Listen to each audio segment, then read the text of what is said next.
Joint pain या जोड़ों के दर्द की जब भी बात आती है तो एक मेडिसिन को काफी ऊपर रखा जाता है, बेंजोइकम एसिड या एसिड बेंजोइक हम लोग इसे बोलते हैं। तो जॉइंट पेन में कब देना है, क्या इसके विशेष सिम्टम है और अन्य कहाँ दे सकते हैं, इसकी चर्चा आज हम लोग इस वीडियो में करेंगे। वीडियो के अंत तक बने रहे। लास्ट में कुछ कैरेक्टरिस्टिक सिम्टम की बात करेंगे जिनके आधार पर हम इन्हें कहीं भी प्रिस्क्राइब कर सकते हैं। तो चलिए शुरू करते हैं। मैं डॉक्टर दिग्विजय चौहान आप सभी का स्वागत करता हूं अपने चैनल में।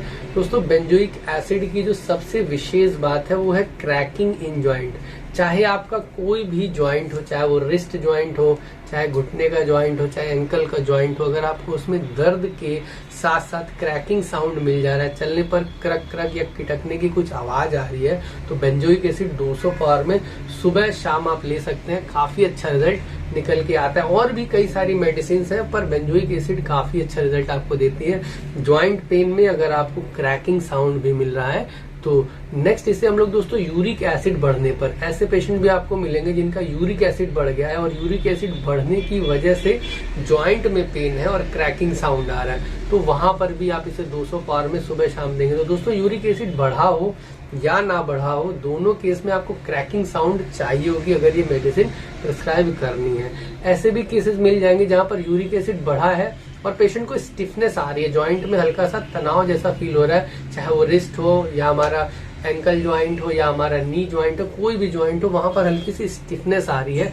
ऐसे केस में जहां पर थोड़ा सा स्टिफनेस आ रही है, बेंजोइक एसिड 6 पावर में सिर्फ मॉर्निंग में एक बार कुछ दिन लगभग 1 हफ्ते तक आप लेंगे तो देखेंगे यूरिक एसिड को भी ये कंट्रोल करेगा, साथ ही साथ जो स्टिफनेस है ज्वाइंट की ये उससे भी कम करेगा। नेक्स्ट दोस्तों, माउथ अल्सर में आप देखेंगे कि चूंकि सिफिलिटिक मेडिसिन है तो अल्सर के केस में स्पेशली माउथ में जो एप्थस निकल आते हैं उसमें भी काफी अच्छा काम करता है। दोस्तों, इसमें कई सारी मेडिसिन है, बोरेक्स, मॉक्सोल, बट इससे कब प्रिस्क्राइब करेंगे इसकी चर्चा हम करते हैं। दोस्तों, जब भी पेशेंट को रेकरेंसी है, बार बार निकल के आ रहा है, मुंह में छाले हो जा रहे हैं, या इवन गैस्ट्रिक अल्सर भी, गैस्ट्रिक अल्सर के केस में पेशेंट को जो पॉटी होगी वो लिक्विड पॉटी होगी और बहुत ही ऑफेंसिव होगा, पॉटी में बहुत ज्यादा स्मेल आती होगी और लिक्विड पॉटी ज्यादा होगी। तो गैस्ट्रिक अल्सर में भी हम इसे प्रिस्क्राइब कर सकते हैं, मुंह के छालों में भी प्रिस्क्राइब कर सकते हैं। एक एक्स्ट्रा पॉइंट आपको पूछना है कि पेशेंट की जो यूरिन है क्या उसमें बहुत ज्यादा स्मेल आ रही है। अगर पेशेंट की स्मेल आ रही है काफी ज्यादा पेशाब से तो आप निसंदेह इसे आप एप्थस अल्सर या गैस्ट्रिक अल्सर दोनों में ही प्रिस्क्राइब कर सकते हैं। एप्थस मुंह में अगर आपको रखा है तो सुबह दोपहर शाम 2 या 3 दिन ले। अगर गैस्ट्रिक अल्सर का केस है दोस्तों, पेशेंट को लैट्रिन काफी पानी जैसी हो रही है और बहुत ज्यादा स्मेल आती है लैट्रिन में और पेशाब में भी, तो आप निसंदेह इसको प्रिस्क्राइब करेंगे। गैस्ट्रिक अल्सर के केस में बीडी देना है, 2 या 3 दिन ही देंगे, फिर वेट करेंगे 15-20 दिन, फिर आप रिपीट कर सकते हैं गैस्ट्रिक अल्सर के केस में। नेक्स्ट आते हैं दोस्तों, एस्थमा का केस भी बहुत विशेष है। रात में अगर एस्थमा की आपको दिक्कत बढ़ रही है, रात में भी ऐसे बहुत सारे पेशेंट मिलेंगे और बहुत मेडिसिन है जिसमें रात में अस्थमा बढ़ जाता है, पर राइट साइड की करवट पे लेटने पर ही अगर अस्थमा ज्यादा बढ़ रहा है तो आपको वहां पर बेंजोइक एसिड सोचना है। नेक्स्ट दोस्तों, सिस्टाइटिस केस, या आप कह सकते हैं स्पेशली ओल्ड पीपुल्स में सिस्टाइटिस, ब्लैडर में सूजन आ रही है बुजुर्ग लोगों में और पेशाब में काफी ज्यादा स्मेल आ रही है, यहाँ तक कि इनवॉलेंट्री स्पर्टिंग हो रही है या रात में सोते समय इनयूरेसिस हो जा रहा है। पेशेंट जो ओल्ड एज के हैं 50 या 60 से ऊपर, उनको काफी तेज बोलते या हंसते समय थोड़ा सा प्रेशर जैसे ही एब्डोमेन में पड़ता है खांसते समय तो थोड़ी सी यूरिन जो है वो निकल जाती है। रात में अगर वो सो रहे हैं तो अनजाने में पता भी नहीं चलेगा, इनयूरेसिस हो जाती है, बेड वेटिंग हो जाती है। ऐसे पेशेंट को भी हम प्रिस्क्राइब करेंगे, पर यूरिन में ऑफेंसिवनेस होना ये बहुत ही मार्क्ड है। दोस्तों, लास्ट में बताना चाहूंगा ये 3 सिम्टम पे, पहला है आपका यूरिन में ऑफेंसिवनेस, पेशाब में बहुत ज्यादा स्मेल आना, ये बेंजोइक एसिड का कैरेक्टरिस्टिक सिम्टम बनता है।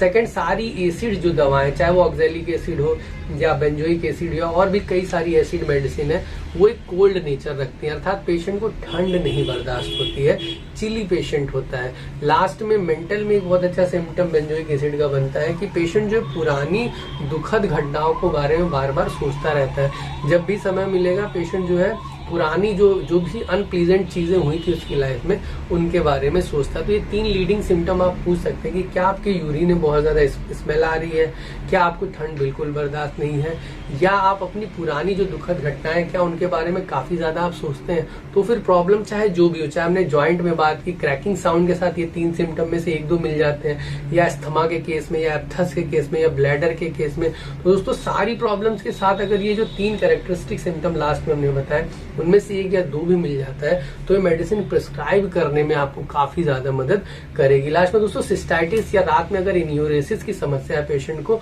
तो 200 पार में ही बीडी में आप इसे कुछ दिन दे सकते हैं। छोटी सी मेडिसिन काफी कारगर है दोस्तों, सिर्फ ज्वाइंट पेन में ही नहीं और भी कई सारी केसेस में। एक केस बहुत विशेष केस निकल के आता है दोस्तों गैंग्लियन का, जहां पर हमारी कलाइयों के ऊपर, मैं एक फोटो आपको दिखा दूंगा, जहां पर कलाई के ऊपर एक गांठ टाइप की बन के हो जाती है।